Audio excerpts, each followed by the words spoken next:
Come back up. And at that point in time, you'll start walking up when I start saying that. Ladies and gentlemen, please rise. You just walk up. You'll position yourself there. At that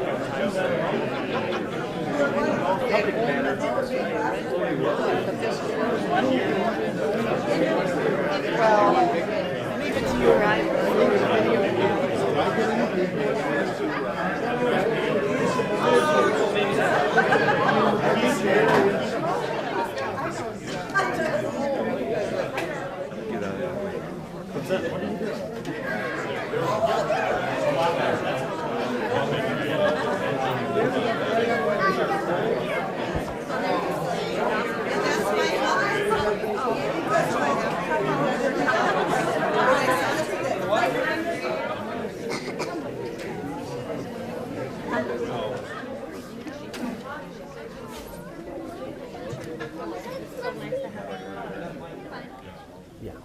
Good morning, ladies and gentlemen. On behalf of both the United States and French governments, welcome to today's award ceremony honoring James J. Walker, Private First Class, service to France during World War II. At this time, please turn off all cell phones. Ladies and gentlemen, please rise for the playing of the United States and French national anthems.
Ladies and gentlemen, please be seated.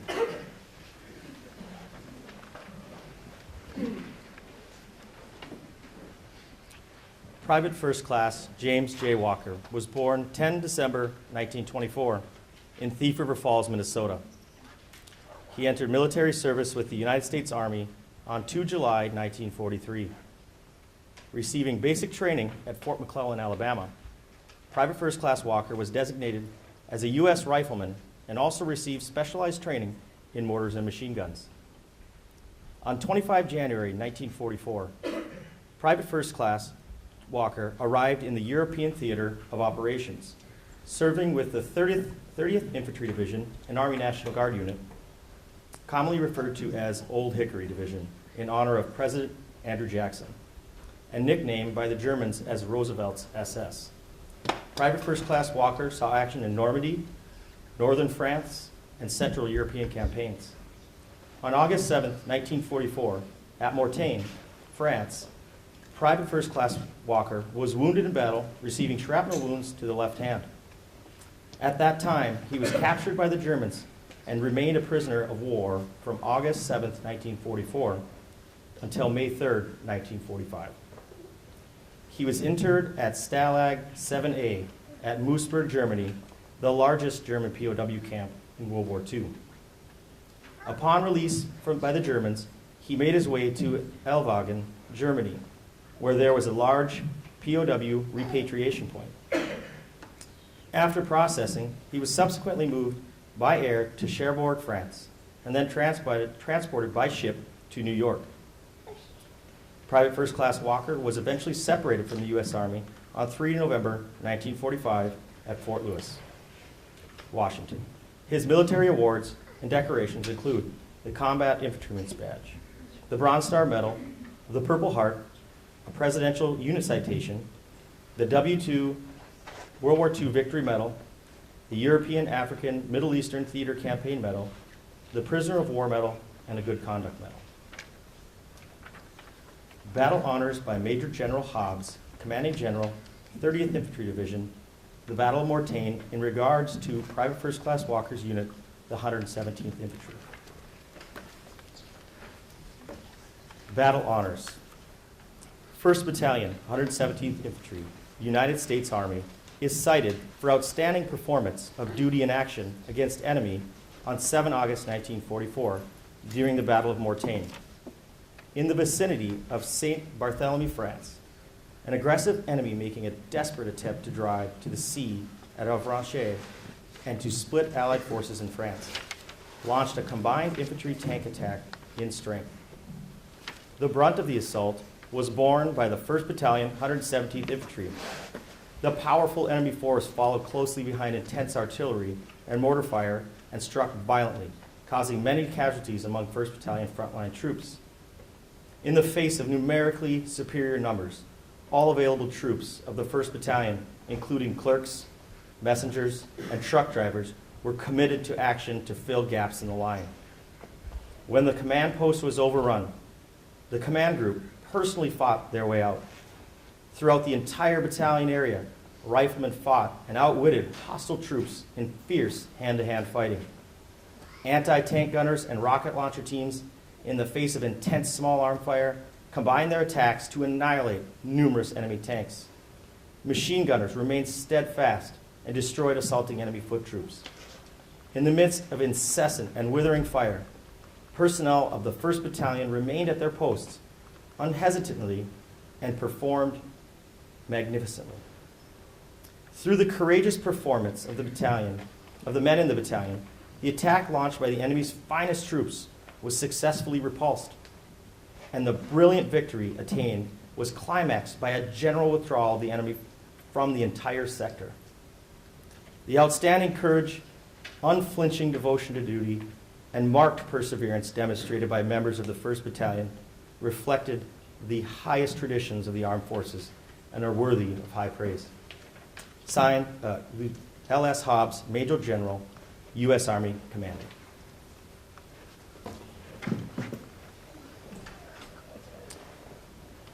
The Legion of Honor, or in full, the National Order of the Legion of Honor, is a French order established by Napoleon Bonaparte on 19 May 1802. The order is the highest decoration in France that can be awarded to non-French citizens for service to that nation, and is divided into 5 degrees: Chevalier or Knight, Officier, Commandeur, Grand Officier, and Grand Croix. Those selected for this award are appointed the rank of Knight of the Legion of Honor. I will now read a letter from the Consul General de France at Chicago. Dear Mr. Walker, it is a great honor and privilege to present you with the Knight of the Legion of Honor Medal. Through this award, the French government pays tribute to the soldiers who did so much for France and Western Europe. 70 years ago, You gave your youth to France and to the fight and to the French people. Many of his fellow soldiers did not return, but they remain in our hearts. Thanks to your courage and to our American friends and allies, France has been living in peace for the past 7 decades. You saved us, and we will never forget. For us, the French people, you are heroes. Gratitude and remembrance are forever in our souls. To show our eternal gratitude, the government of the French Republic has decided to award you the Legion of Honor.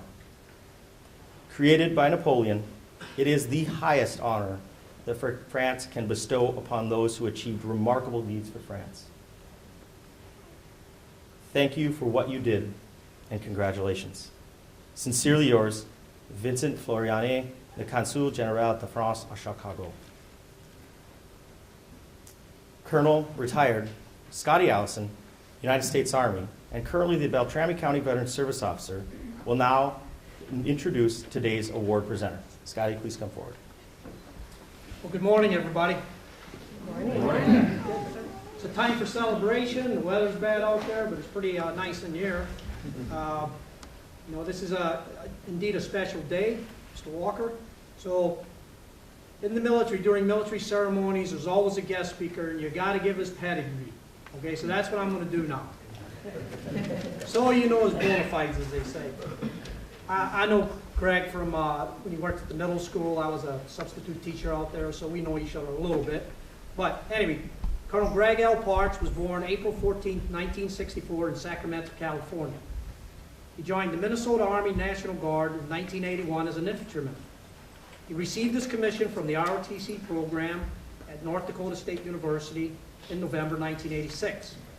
Since receiving initial training as an infantry officer at Fort Benning, Georgia in 1988, Colonel Parks has held a variety of command and staff assignments within the Minnesota Army National Guard.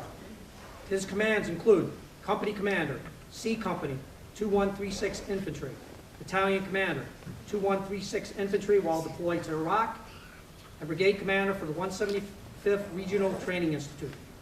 His key staff positions include Chief of Plans, Joint Forces Headquarters, Chief of Staff, Joint Task Force Headquarters, Operations Officer, 34th Infantry Division, Operations Officer, 34th Infantry Division, Task Force Eagle, while in Bosnia, Battalion Executive Officer for the 2nd Battalion, 136 Infantry, and Operations Officer for 1st Battalion, 194th Armor. He currently serves as Chief of Staff for the Minnesota Army National Guard. That's indeed a very tough job, by the way. Colonel Parks has completed numerous military schools to include the United States Army War College, the Command and General Staff College, the Combined Arms Staff Service School, the Infantry Officer Advanced Course, the Infantry Officer Basic Course, Bradley Commander's Course, the Primary Non-Commissioned Officers Course, and the U.S. Army Airborne School. His military awards and decorations include the Bronze Star Meritorious Service Medal with Oak Leaf Cluster, Army Commendation Medal with 2 Oak Leaf Clusters, Navy Commendation Medal, Army Achievement Medal with 2 Oak Leaf Clusters, Army Reserve Component Achievement Medal with 2 Oak Leaf Clusters, Armed Forces Reserve Medal, National Defense Medal with Bronze Star device, Global War and Terrorism Medal, Army Good Conduct Medal, NATO Non-Article 5 Medal, the Iraq Campaign Medal with 2 campaign stars, the Army Reserve Component Overseas Training Ribbon, the Overseas Service Ribbon, the Combat Infantryman's Badge, and the Army Parachuter's Badge. Been to a lot of stuff, huh? Colonel Parks received his college degree in 1988 from Moorhead State University and earned a master's degree in 1996 from Bemidji State University. In 2005 from St. Cloud State University, and another degree in 2011 from the United States Army War College. Colonel Parks is the superintendent of the Nevis Public School District in his civilian career. He and his wife Roxanne and their children Derek, Megan, and Paige currently live in Walker, Minnesota. Ladies and gentlemen, I give you Colonel Parks.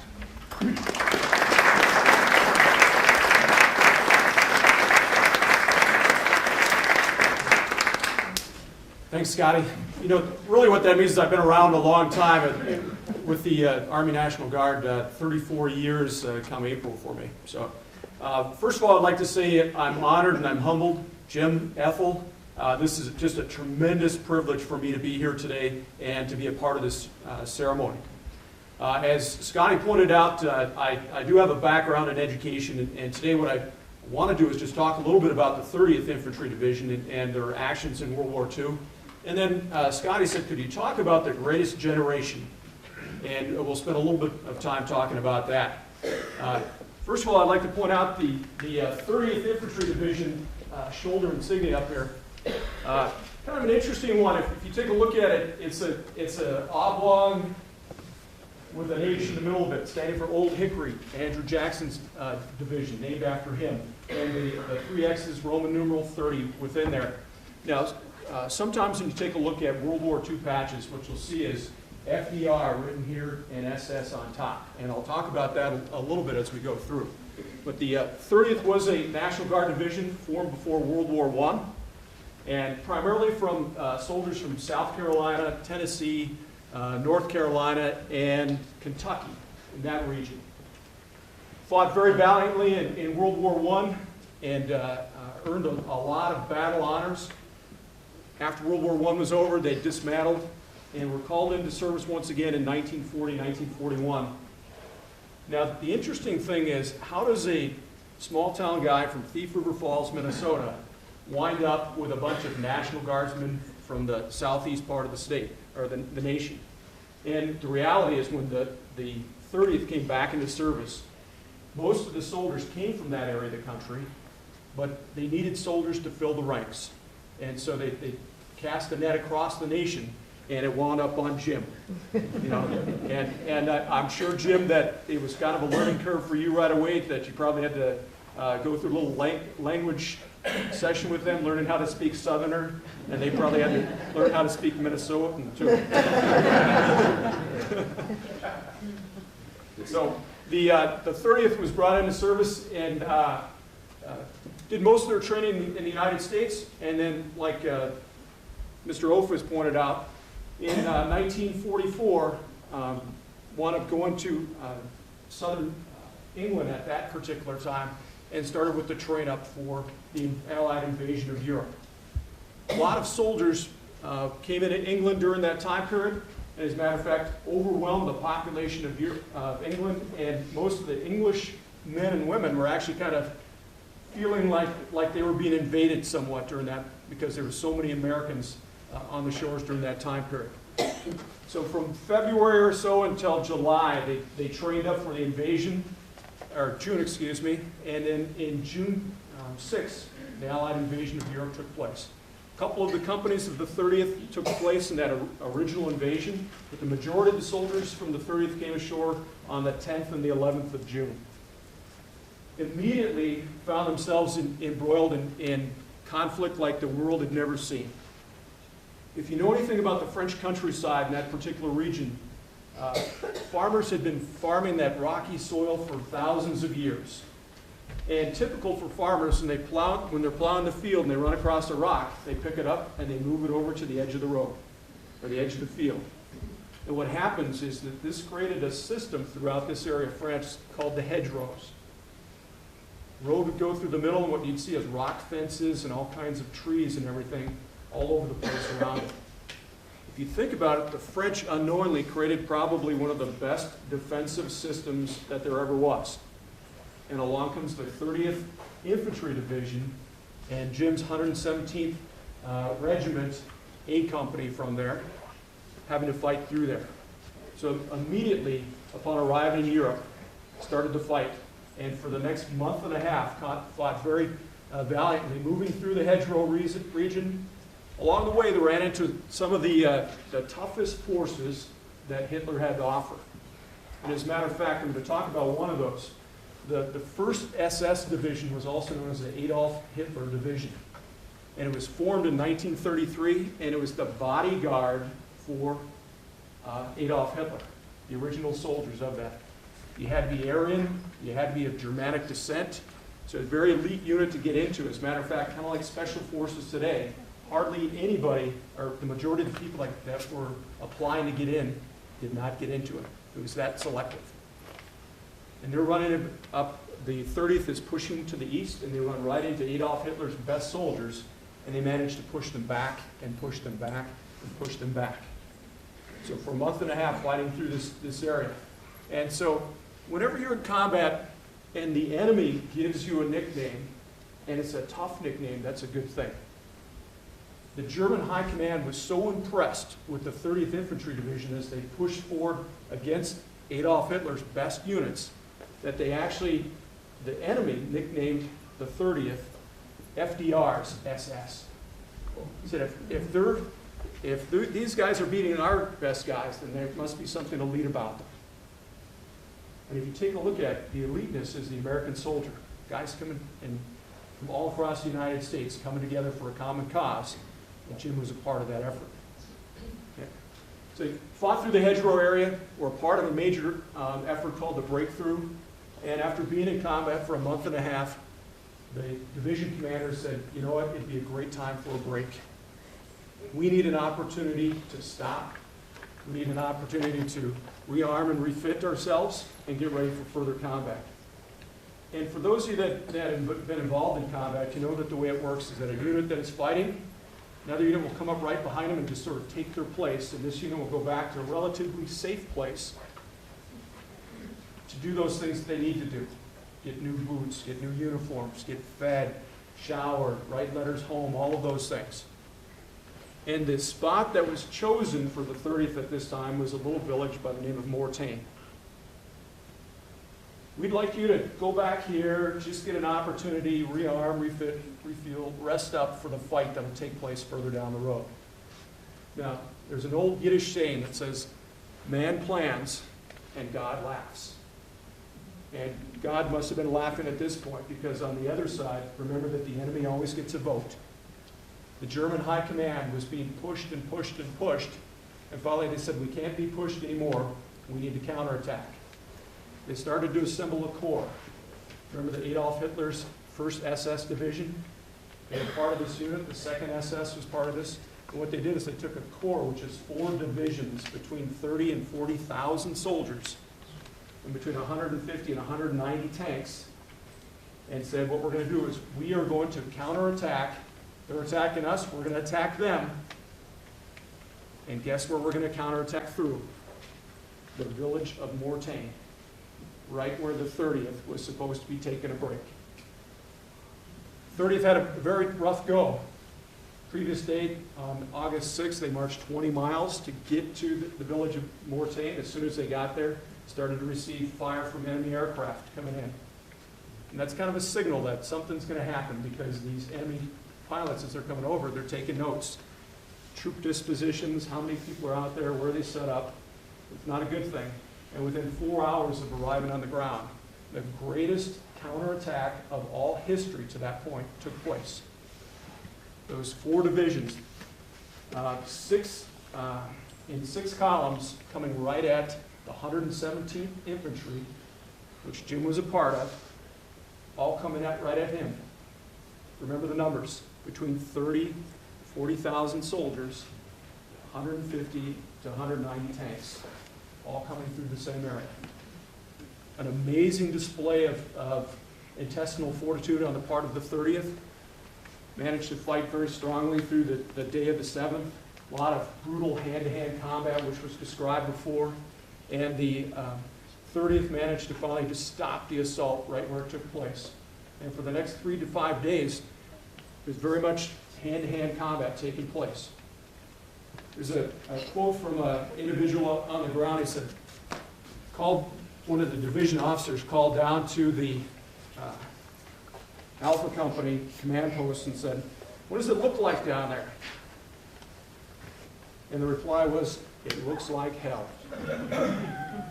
We are just mingled in one big mess. Our CP is getting all kinds of fire, and enemy tanks are within 500 yards of us.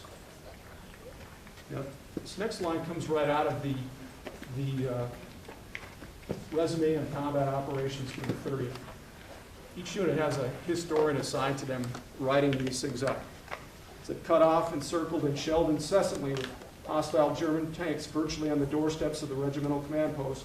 Often in hand-to-hand combat, the troops of the 117th tenaciously held their ground and fought off the most powerful and most significant enemy counterattack of the war. The determined stand of the American forces broke the back of the foe's resistance. By stopping this counterattack was a major change in the war.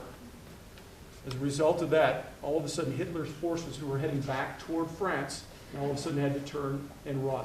And for the next month, the 30th and other units chased them some 300 miles back to Germany and up to areas that we've heard of before, such as Bastogne in Belgium. 30th along the way earned the several honors from their own forces. General Eisenhower's own historian identified that the 30th was the #1 division of all of the divisions in the European theater. So pretty amazing distinction. They also earned the nickname of the workhorse of the Western Theater. So Jim, we appreciate the sacrifices, when you take a look at the intestinal fortitude of your units and the soldiers around you and what took place on those days, in particular from the 6th through the 12th of August in 1944, it had a major effect on as far as changing the war. And I'm proud to stand here with you to be a part of this today. Now, I see some eyes are getting a little teary out there, so I'll change the subject for a moment. I had a chance to talk to Jim and Ethel ahead of time. And you're probably wondering what this great picture is here. This is actually a picture of Jim and Ethel's first date ever. July 4th, 1945 in Detroit Lakes. They had a chance to get together, and she was so nervous she brought her brother along because she didn't know if this was going to work out or not. Obviously it did.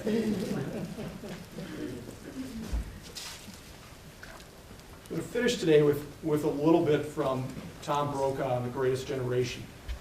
In 1941, when the Japanese invaded Pearl Harbor, President Roosevelt at that time threw out sort of a challenge to the young people of America during that time. And I'm sure that you heard this challenge.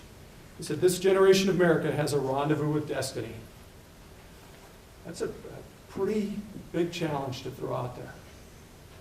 You think about it, how much the world has changed as a result of that rendezvous with destiny and the men and women that stood up to meet that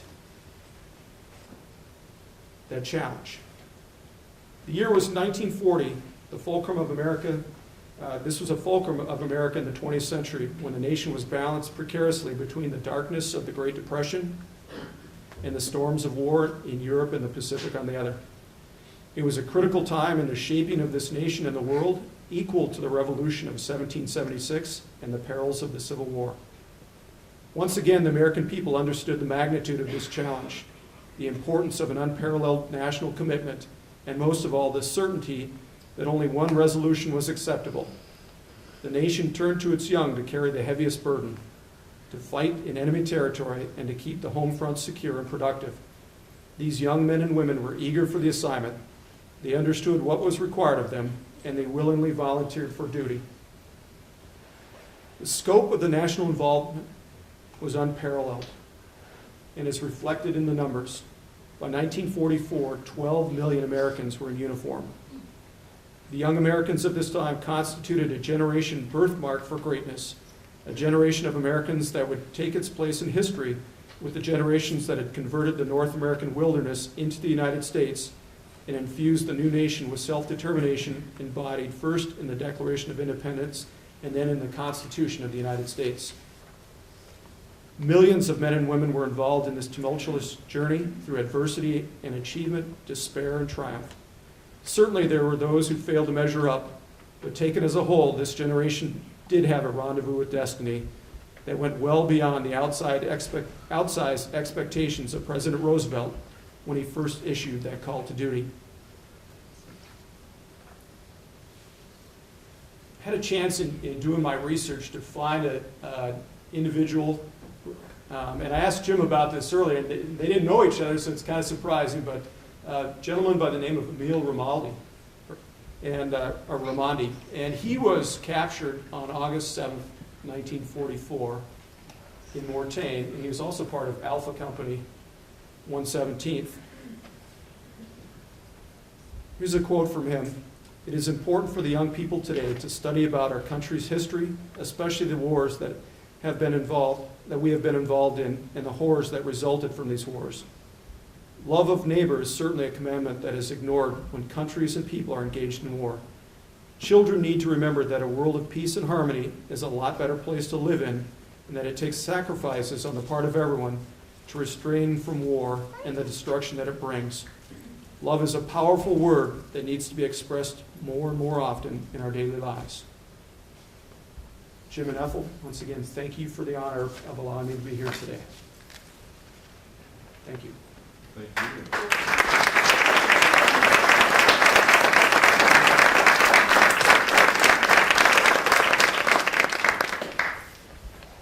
Ladies and gentlemen, please rise for the presentation of the French Legion of Honor to Private First Class James J. Walker by Colonel Greg Parks.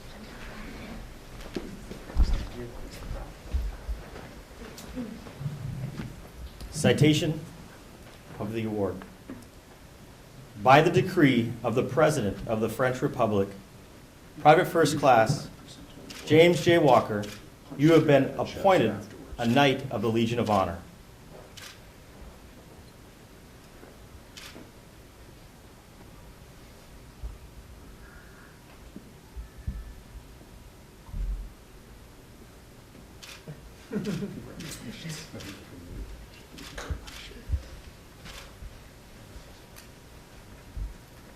Here's the certificate that goes along.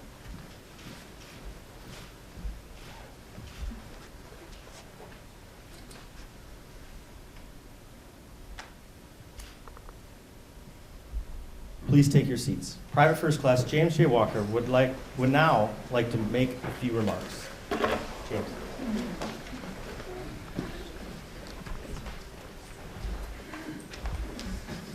Wow. And that pretty well covers it. You know, one of the things that strikes me, looking at everything that's gone on here and listening to Colonel Parks is, I was drafted as a World War II draftee without any intention of, having military service as any kind of a long-term career, and it was not for me. Except when I stop and look back, after discharge from the service, there was the GI Bill waiting there. Allowed a lot of us to go to college, get an education. For me, it gave me an education that allowed me to, do the things that I enjoyed doing, live where I wanted to, and have enough money to raise a great family. And we put together a group. We've got a large and loving group that are all doing well in their careers and seem to be happy. There's not a one of them that is not doing well, for which you thank the good Lord. When I retired, one of the first people that contacted me was the VA in Fargo. Come down here, we want to check you out. And ever since my retirement, they've had me in about at least every 6 months, making sure that I was in good health and took care of whatever the medical needs were. It's just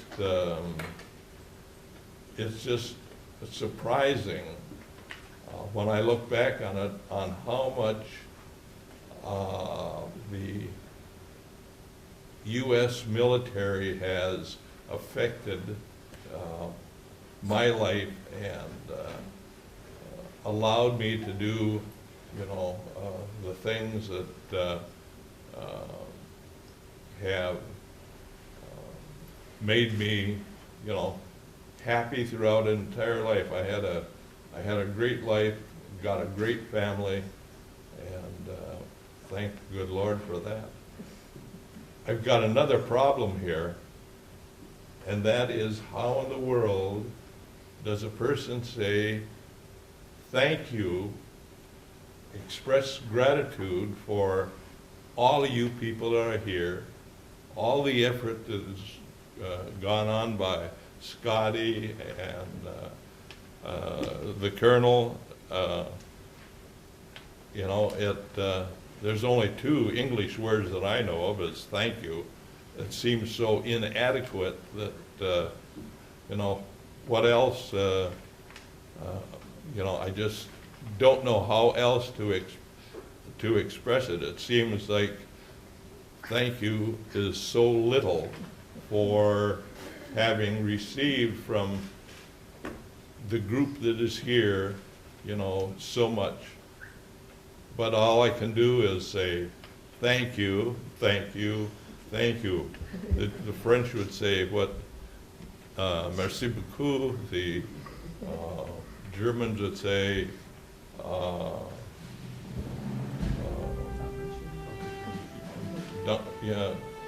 Germans would say Dankeschön.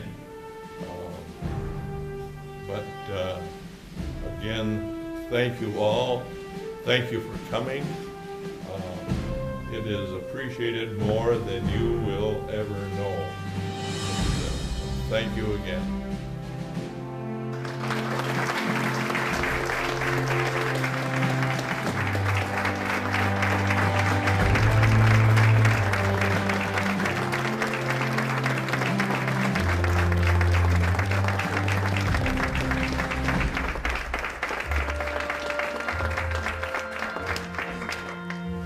Ladies and gentlemen, this concludes today's ceremony.